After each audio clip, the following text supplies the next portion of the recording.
Diabetic neuropathy, by the way, can occur in one foot or both foot.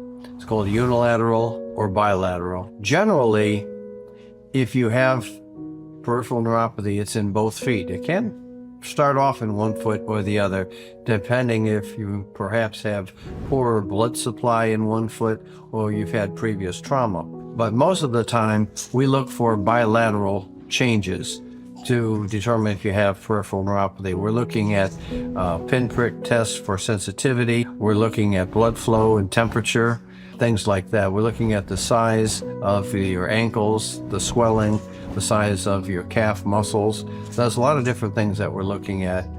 But peripheral neuropathy can be in one foot, but probably 90% of the time it's in both feet or both hands. It really doesn't matter if it's in one foot or the other relative to how the ReBuilder can help you. The ReBuilder can help both feet. We have some athletes that are using it that don't even have neuropathy just because it makes it feel good and strengthens their leg muscles.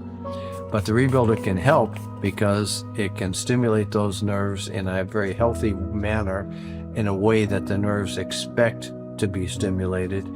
We can help by strengthening the muscles to increase blood flow.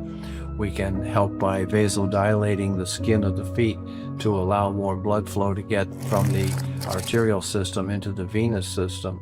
And we can also help by remineralizing the synaptic junctions between the nerves. In addition to that, the signal that we use, the frequency of that signal, 7.83 hertz or times a second, causes the brain to release endorphins, which causes you to relax, which can help you get to sleep faster, stay asleep longer. And if you use it during the day, it can help just relax you generally, and you can think more clearly.